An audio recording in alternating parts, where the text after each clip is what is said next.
Hello and welcome to our Christmas special episode. We're recording on the 23rd, but this is going to be out on the 24th, Christmas Eve. Carl, have you got any plans for Christmas? Just a lot of family coming over. You know how it is. Just yeah, really nice time spent with family. I think couple aunties and uncles coming from other countries to spend time with Christmas. But overall, going to be a great day. Not too busy. But Mm. yeah, just for the afternoon, we're gonna have a couple people over. So yeah, what about you? Yeah, I just got family over. Nice. Yeah, it's gonna be good. Before we get into the podcast, we've got a lot to talk about with news from the off season and also the Next Gen ATP Finals, which has been happening over the past few couple of days. We've announced a partnership with Alien Pros. Simply use the code NO.1TP at checkout for 15% off all Alien Pros products. Alien Pros offers a wide range of designer grips with unique and creative styles. So if you're bored of the bog standard black or white grips, this is the only company for you with its variety of ingenious grip styles, which you can also use them for many other racket sports. Carl, do you have a favorite Alien Pros grip style? Yeah. So my favorite design, Nick, is has got to be the Magic. It's got to be the Magic The one. Magic. It's quite simple, but it's really good as well. So it's not overdoing it really for me. I like my grip's quite simple as well, but it's a nice touch to it with the starry design there as well, black and white dots around it. It looks quite good for me. What about you? I've gone for the yellow beats. Mm. I think it's quite the yellow one, it stands out. I mean, if you wondering what we're talking about, then simply go over to the Alien Pros website. Use our code. They're already very low prices, and with our 15% off, they're pretty much for designer grips, steel. And they've also got great qualities. They're highly absorbent, anti-slip, highly flexible, cushioned, soft and comfy on your hands, and highly durable, and also good for the environment as they're non-toxic and biodegradable. And they're also extremely easy to apply. So yeah, go to the Alien Pros website. Use no.1TP at checkout to access 15% off all Alien Pros products. Yeah.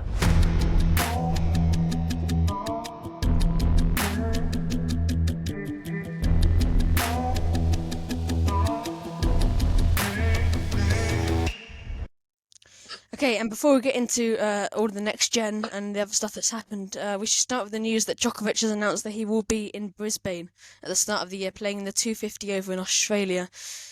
Not in the United Cup, Kyle, or the ATP Cup, which he played in before, which he's done a lot seemingly. I mean, he's gone to a 250, which I don't think we've seen him in a 250 for years now. Obviously, he's taken a lot of time out last year, well, obviously 2024, and he said obviously that he's going to prioritise the Grand Slam. So playing in a 250, I know it's a lead up to Australian Open, but you would have thought he'd play the United Cup to get a few matches under his belt, but not a full tournament and all of this the five matches that he'd have to win to play to win it. So I think it's a bit of a shock really for me to see Djokovic playing Brisbane, a 250 event when he's clearly said that he's solely going to be prioritising Grand Slams. But I think it could also be the reason of because obviously Murray is going to be with him coaching on the court. Maybe he wants a proper match I know. practice. Murray announced that he's not going to be in Brisbane, so Oh, okay. I don't know. Maybe he's trying to implement some of the stuff that they've done on the training court. Yeah, I mean Yeah. So yeah, if he's not going, then it does leave to wonder why he's playing that tournament. He could play in the United Cup, like you're saying, to get some good matches, but to play a real proper tournament that could you know just like put more extra stress on him. If he doesn't do well, or if he's not doing so good, or even if something happens in that tournament, it could really prohibit him from playing the best that he could in the slam. And if that's what he's really working towards, you'd really want to see him put out his best foot for the slam. So yeah, overall, it's his decision is final. But yeah, we'll see how it goes for him in the new year. I guess it could be also because he's not played a tournament since Shanghai, so maybe he wants to just get used to that tournament schedule in Yeah. Brisbane. Get back into the rhythm. Um, and also, he's announced that he's been playing doubles in Brisbane with Nick Kyrgios. Are you excited for this one, Kyle? Oh yeah, who isn't? Like, come on, this is the biggest news, mate. We saw Nick Kyrgios play in the UTS, with Rudd, was it? Yeah, it was Rudd. So Yeah. yeah, he's coming back, and it's so exciting to see Nick Kyrgios. Like, the most entertaining player in the world of tennis come back to the sport. And you don't know if he's changed. I've seen some videos on his Instagram, saying that he's been really focusing on grinding in the gym, like really putting in the work and the hours to get back into top conditioning. And it looks like he's been playing well, but obviously match tennis is very different. And playing with Djokovic is huge as a start to his new year, and everyone's going to be watching that. So yeah, I'm super excited for Novak and Nick to step on the match court. And again, I mean, it's a bit weird that Djokovic and Kyrgios as well have just, started their year like this. Obviously, Djokovic getting on now, a bit older, and, he's probably going to want to just try and peak his body and his physicality for the Australian Open. And with Kyrgios, obviously, it's his first tournament back since or UTS. It's not really a proper tournament, so Yeah. yeah. I mean, it's weird. He's gone straight into to the 250 draw and played singles and doubles. Obviously he's had lots of surgeries in his wrist and leg, so I think going in. I mean, it will be interesting to follow and see how it goes. But yeah, definitely excited. It's definitely going to draw lots of attention to the Brisbane tournament, which Nadal did last year. So yeah, we'll see how that plays out. We've also had a few announcements from the Davis Cup regarding the Davis Cup formats and arrangements. As of next year, there's going to be a change to the format. So to qualify for to qualify for the final eight, you have to win 2 rounds of home and away ties leading to the final eight. So that's 4 singles in total and 1 doubles if needed. If those 4 singles go 2-all.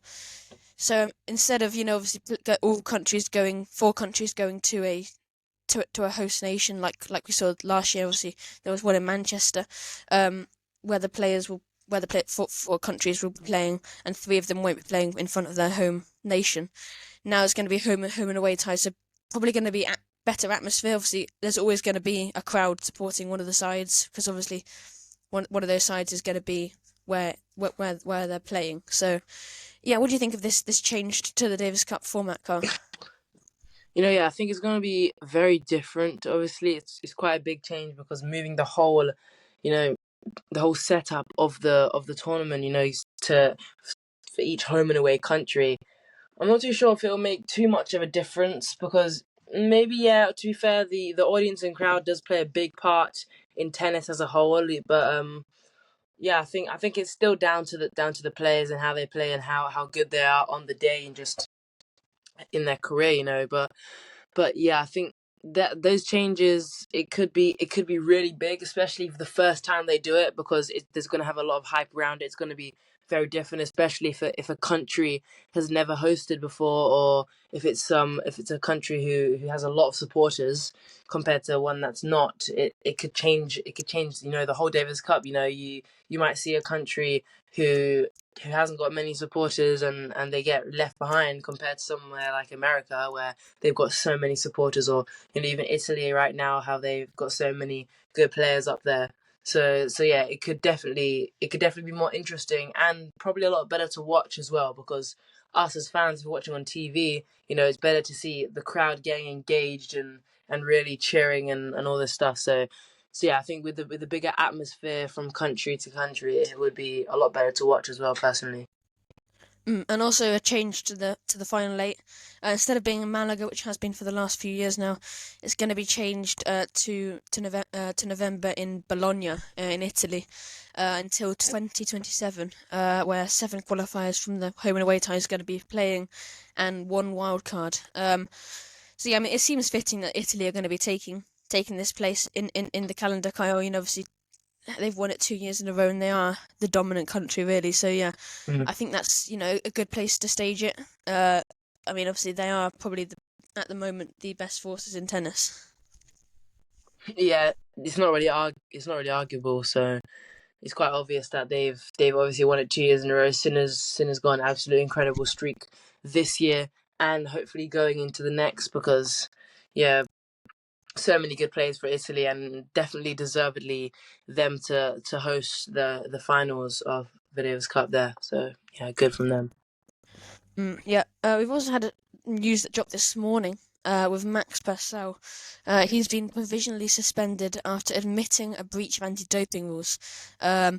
He he used relating to the use of prohibited methods. So he used over 100 um, milliliter, I think, of vitamins, which was he told the 100 milliliter allowance of WADA, but he told the place where he was getting it infused that he was going to have. He's a professional athlete, so only less than that amount. But obviously, it turned out that they obviously put in more than 100 milliliters of those vitamins. So he offered himself up to WADA and said that he's done that, and yeah, he's been provisionally suspended, which is a bit of a shame. Obviously, so close to the Australian Open, his home slam, Carl.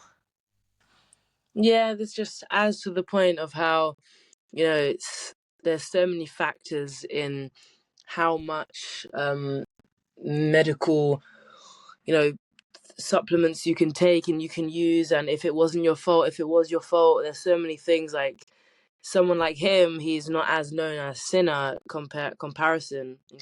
So in Sinner's case, obviously he also didn't know that his massage physiotherapist was gonna put so much or any supplements or cream that wasn't allowed in him at all. But it was his fault, and he could get a ban. But same thing as here now, where this guy did get a provisional ban because he willingly went up to them and he said that yeah, they put too much in me, and I told them that they shouldn't have put over 100 milligrams because that's the rules, but they didn't listen. We don't know why. We don't know the whole story, as it just came out this morning.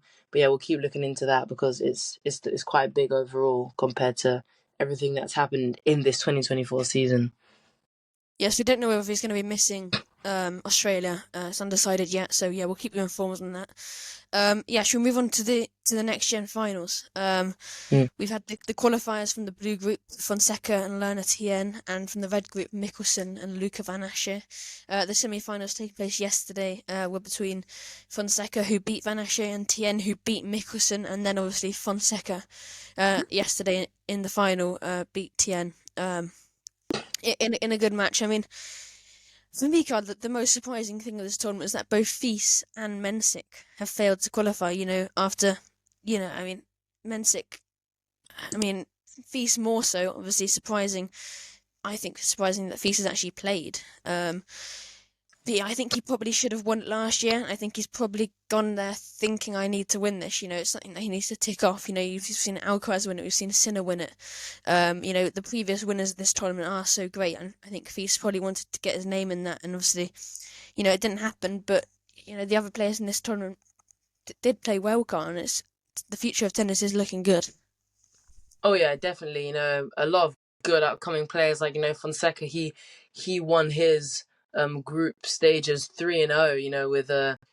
With a 64.29% set win rate, set wins 9-5. So that was very good. But then even better was Mikkelsen, who also won 3-0 all his matches in the group stages with a 9-2 set win loss and 81% of set win percentage, which is really good from him. And so obviously looking at now him playing the semis where he lost to Tien, the fifth seed. Mikkelsen was the second seed, and he did lose in 5 sets. And obviously here it is in the Next Gen ATP Finals, it is fast 4, or first to 4 games, and then you play a tiebreak at 3-all. But yeah, it was 4-2 to Mikkelsen, then 4-2 to Tien. So 1 set all, and then 4-1 Mikkelsen, 4-love Tien in the fourth, and then 4-1 against Tien. So honestly, in this type of game, it's so close because anything can go anywhere.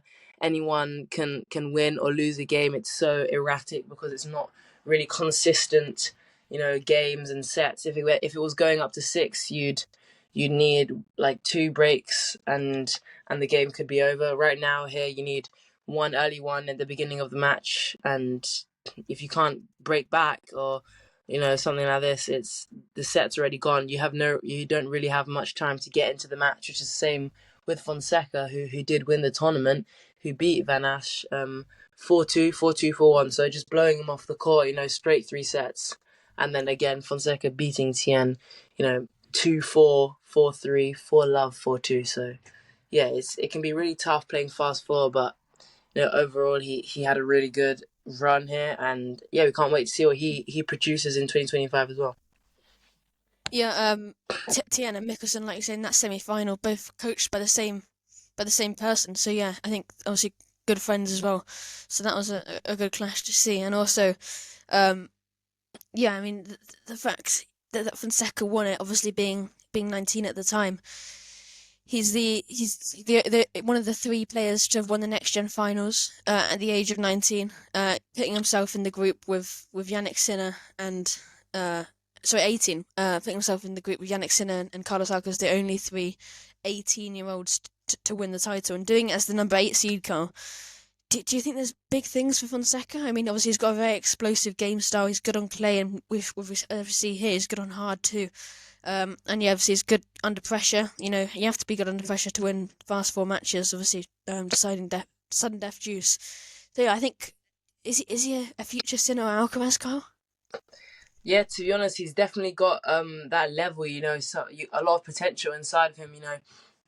He's doing really good, and especially this year, right now he's sitting at his career high of 145 with an 11-8 win-loss record. So it's still quite close and still super early for him as well. He's doing really, really well from Brazil. I think he's just a good all-round player. With this win really solidifies his start playing at the top level of this ATP tournament. You can probably be able to get into maybe a little bit of a better level of tournaments now that he's been recognized. And I think for him, he's still 18. That's still really, really young and extremely good for him to be winning the ATP finals. So yeah, honestly, he's got potential, and I think we will see him up there in the future. Hopefully, top 10, top 5. But yeah, Fonseca, name to remember. Mm. Yeah, and what do we think on the fast four scoring? Best of 5 sets, and I know they've used the Next Gen Finals as a bit of like a testing ground for the tour.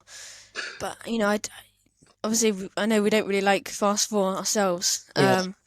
But yeah, it seems weird that they're trying to test it out. It's not going to happen on the tour Grand Slams. I mean, what do you think on the actual fast four, no ads scoring, server's choice, best of 5 sets?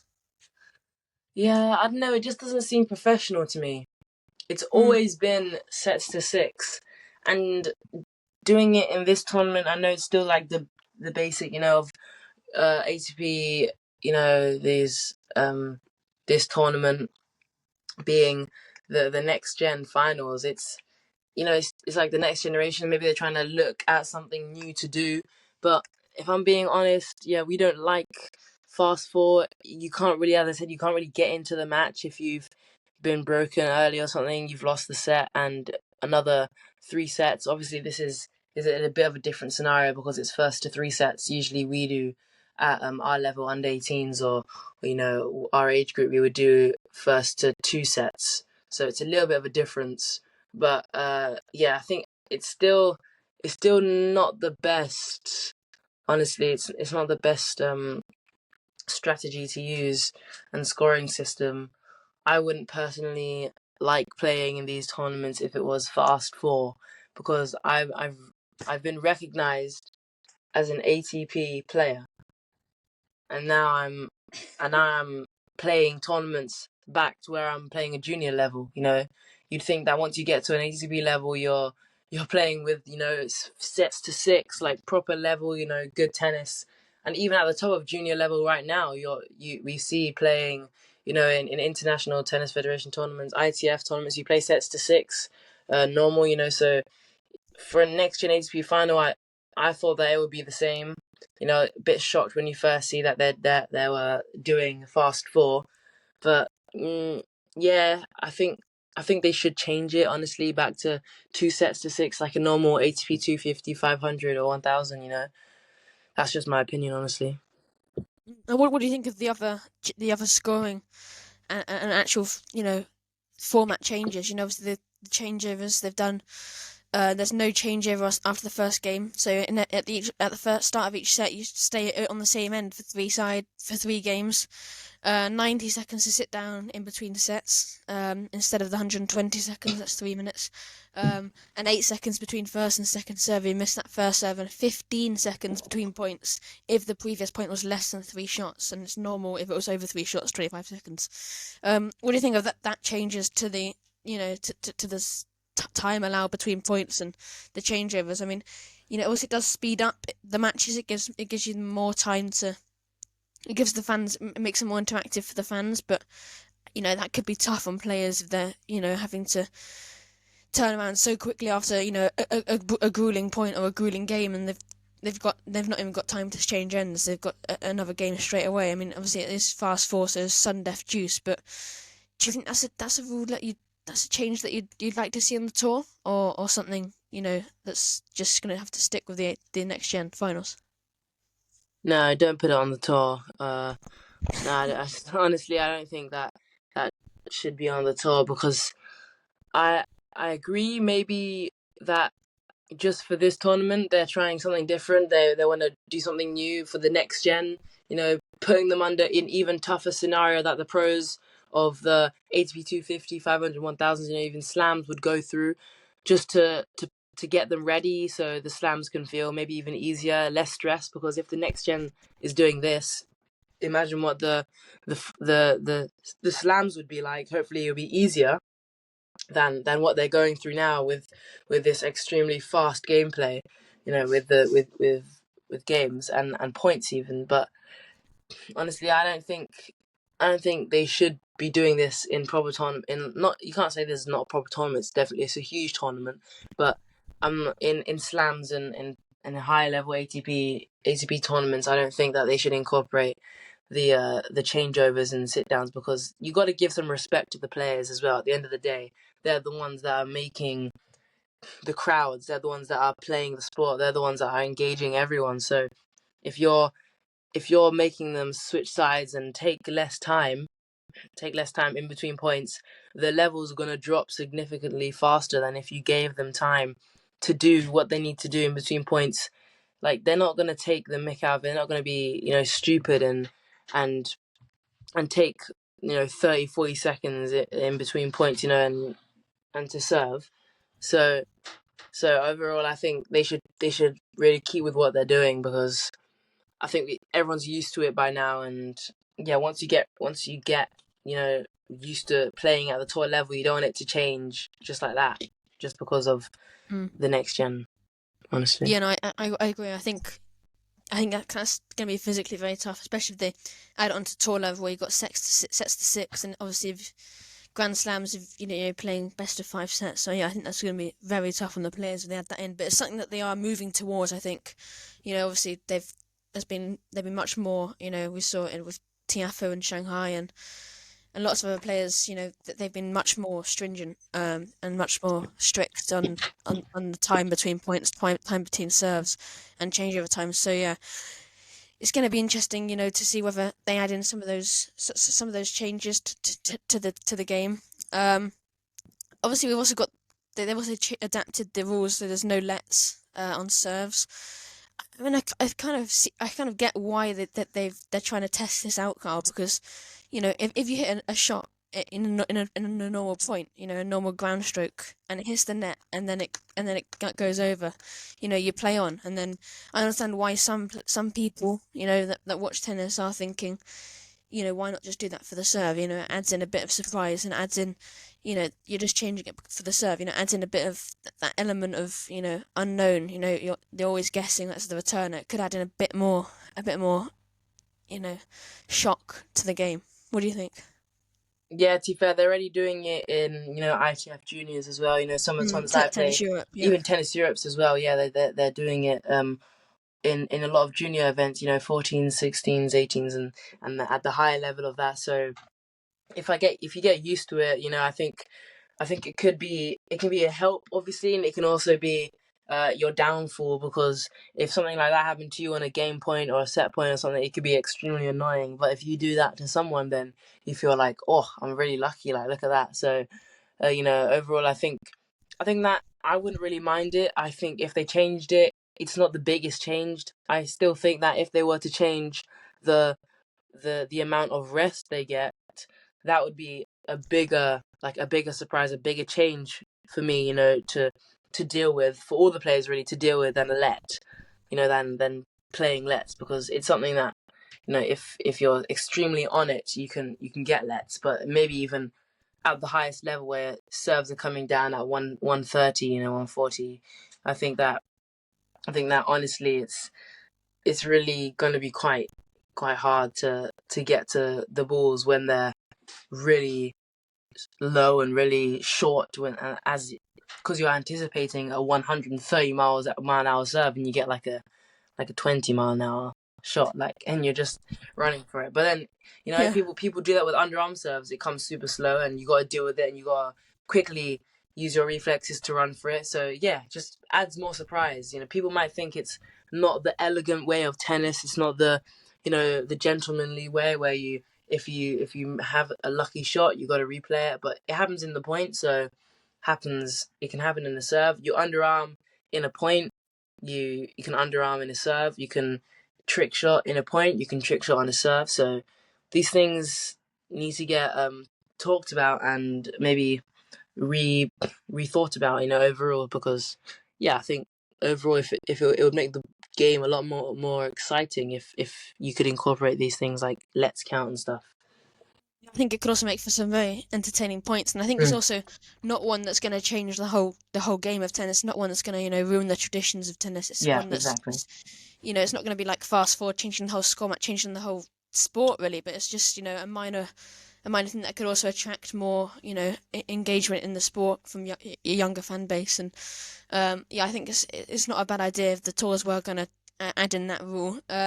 We've also got the change to free fan movement for the players. I mean, that's already obviously on the tour, but for the first three games, the fans could just come in and out of the stands freely. Which obviously at Grand Slams, we've obviously been to Wimbledon a lot, and they're very very strict that no one's allowed in after they've said time.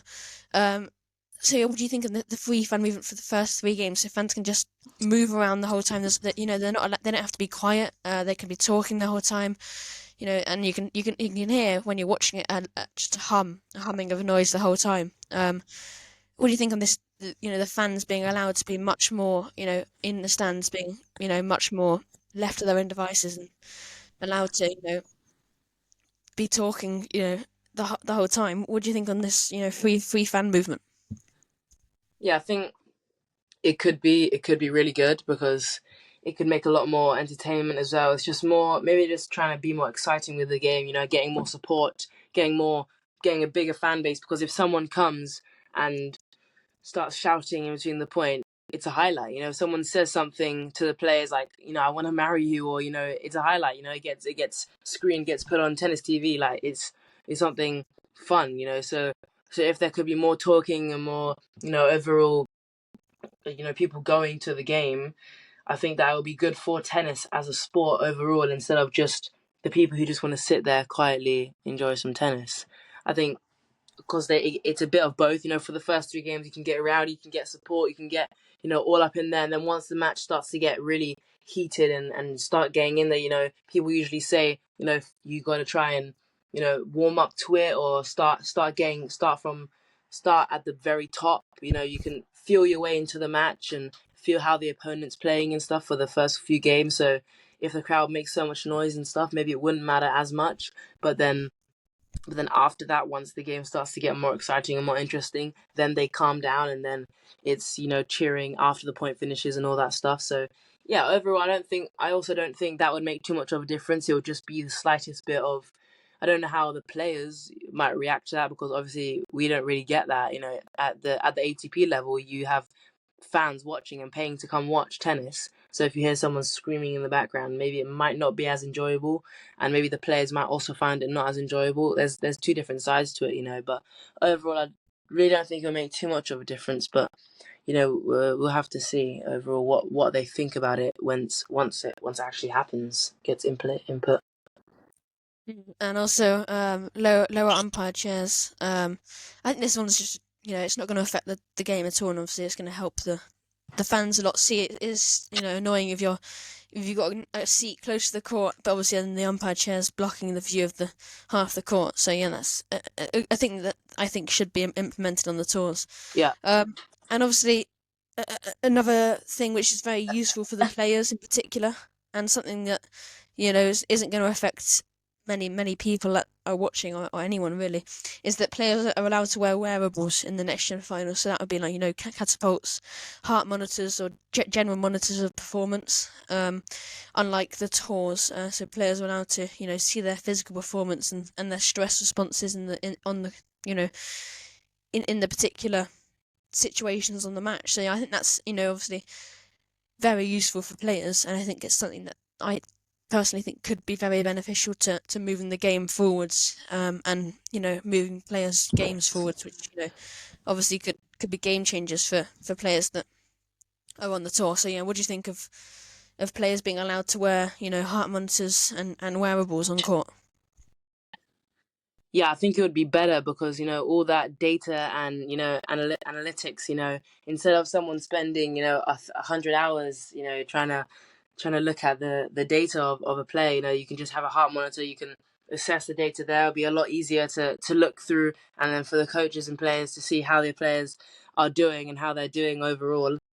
Instead of someone wasting all the time looking through the matches trying to find everything like this. I think especially in the Next Gen Finals, it'll be really good because especially because of how we were just talking about how the weight between points will be a lot bigger. So I'm sorry, a lot shorter, which means that they might be a little bit more stressed, and they might feel like they need to calm down and see what levels they're at, which could help them in their whole career as well, which really change how they think and how they work differently. Because if you're under a lot of stress in a high pressure moment, it could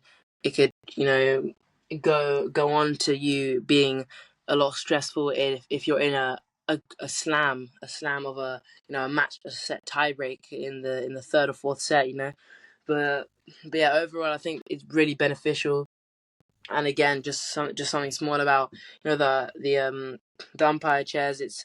I think that's also a smart thing to do because right now we've heard that Wimbledon have changed their line calls and everything, so the people don't really the umpire doesn't really need to call balls in or out and see as much. They can see the players from moving their head, so they don't really need to be up there with a bird's eye view looking at the players. It'll be a lot easier because it's all online anyways. They have the Hawkeye to look at the balls out, and they don't really need to call it, and they don't really need to be that high and mighty, honestly, above the place. But yeah, Yeah, I mean, yeah, it makes a big difference to the fans as well.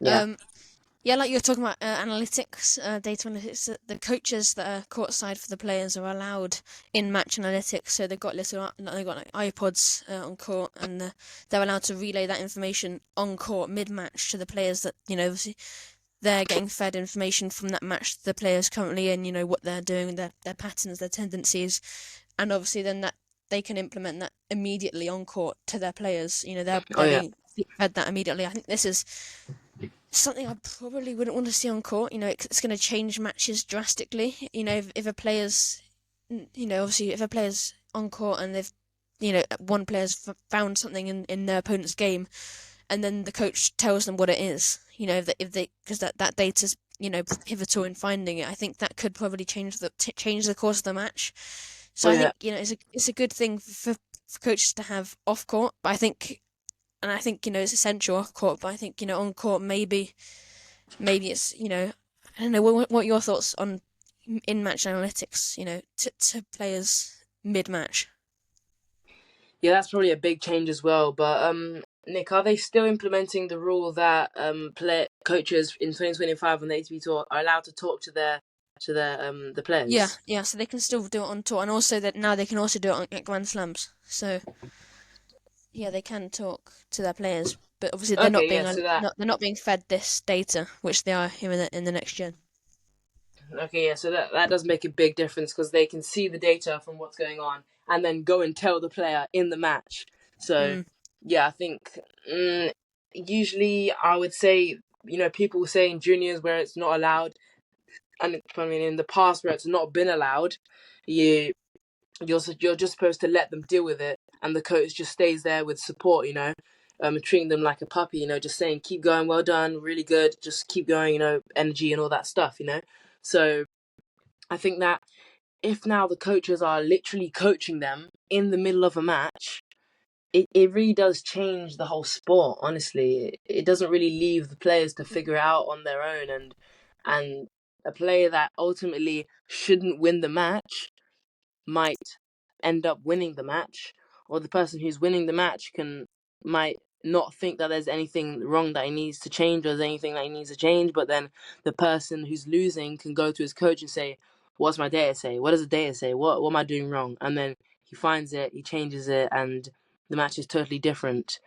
So yeah, overall, I think this one's a little bit, different because it could be, match changing. I think it could be very, very, I don't really know how to put it. It's going to be interesting to see how it works and how the players use it, in actual matches. If it really does change the game, and if the commentators talking on the game would say, "Oh, here we go with the coach coming on just to talk about the stats, looking at the iPod, seeing what's going on."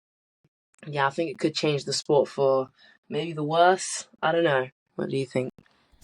Yeah, I mean it's tough. I mean, obviously it's not going to happen. It's just in the next gen, but it is something I think that may. I'm not sure if they're going to be allowed to. But obviously, they have got data that themselves. They have lots of the higher players have data analysts working for them. So I think it's something that's possibly going to be implemented on it in matches. But I think overall, I don't think it's going to happen. I don't think it's going to be accessible at Grand Slams, and I think if it is, I agree. I think it's gonna, it could change the course of a match hugely. Being allowed that information, they can change things in their game. Obviously, being allowed to talk to a coach mid match, that changes it a lot. And then obviously, if you're having, if you're having something that can definitely tell you what's going on and how you can change to win more points, then I think that's obviously pretty much altering the course of matches, which I don't think we really want to see in the game. So yeah, Yeah. it's going to be interesting to see if anything happens on that front, and we'll keep you updated. We've also got the United Cup coming up on the 27th of December. After obviously Christmas. Before we come back with our next podcast. Starring players including Alex de Minaur, Zverev, Fritz, Tsitsipas, Ruud, Hurkacz, Aliassime, Mahach, and Umber. And Draper, Carl, he's pulled out of this tournament with a hip injury. Ooh. I think this is more of a precaution for Australia, the Australian Open 2025. But Yeah. anyway, you don't want to see a player like Draper obviously having a hip injury in the off season when you're meant to be developing your game for the next year. I think it's one of the toughest times to get injured. If you're injured during the season, you're not really missing anything that can improve your game massively. You're just missing a tournament, but in the off season, that's the 1 month you get where you can just work on your game. And I think this is the one of the hardest times to get injured, Carl. Yeah, it'll be a little bit sad to see Draper if he doesn't play in the Australian Open. He's not going to play in the United Cup, so hopefully he is, as you said, taking a precaution for the AO. But yeah, I think if he does play Australian Open, I think this would be a really good time for him to to focus on really getting through the rounds and just playing his best, because not saying that we have too high pressure and too high hopes for him, but seeing what he did at the end of last year, it would be great to see if he can keep that going into this year. The hip injury might not help that, but hopefully he takes the time out that he's needed. Smart decision for withdrawing from the United Cup, and if he really works on recovering and making sure that he's all good and keeps training for the Australian Open, he's got a really good chance of doing well in that tournament. A very, very good chance. Yeah, and I think yeah. I mean, I think obviously, as I say, I think it's going to be just a precaution for Australia. Mm. Um, so I think we will probably see him there unless it develops. But obviously, a lot of his career so far has been hindered by injuries. So yeah, tough to see him having another one. Coming up to when he's sort of playing his best tennis we've seen. Obviously at a career high at the moment after obviously winning 2 titles this year in Vienna and Stuttgart. So yeah, it's gonna be interesting to see if he plays in Australia and how he does. It's gonna be a nice one to track. But yeah, I think that's it for our next gen and off season catch up. Just a small one today. Unless you've got anything else to add, Carl. No, Nick, you really showed all the points that we need to go through. Just a lot of the new things that's happened in the next gen and in 2025. It's going to be an incredible year. Hopefully, going through everything that can happen. Extremely exciting with all the newcomers and players. And yeah, this is the first time we're going to do a podcast in the new year, so we'll really get onto it and give you guys as much as we can. Yeah, it's gonna be our first full year doing having a podcast and discussing it. So yeah, it's gonna be obviously it'd be great if you could stick with us for the next year. Yeah, so I mean it's gonna be good for us and also the tennis, like you said. There's gonna be lots of newcomers. Obviously we're gonna see Feast, and players like that develop. Draper, Feast, and Yeah. Vishy Pericard. The next gen kind of break through onto the scene. Yeah, make sure to check out our social media in the links in our show notes. Lots been going on over there. Just scroll down right now in the show notes and you can find it. If you've got any questions for us or any queries, then just email us number1tennisbookers@gmail.com. And make sure also to, as we said earlier in the podcast, go over to Alien Pros, use the code NO.1TP, 15% off all Alien Pros products. It really also helps the podcast as well. You'll be supporting us too if you buy a grip there, which obviously massively grateful for if you do. Also make sure to share this podcast to any friends or anyone that you think might enjoy it. And also review us on Apple Podcasts or Spotify or wherever you're listening. It will be, obviously, it also help us out if you give us a 5-star review. And if you're watching on YouTube, then please like and subscribe. And yeah, this is going to be our final podcast before Christmas. So yeah, a very Merry Christmas from me. And Yeah, me too. And yeah, we'll be back before the new year, most likely. So we'll see you. We've got one more before 2025. At the end of December, we've got a 2025 preview show coming Yeah. your way. So yeah, don't go anywhere. We're going to be Yeah. uploading more podcasts than ever at the end of December. But yeah, thanks for sticking around. Thanks for listening to this episode, and we'll see you next time.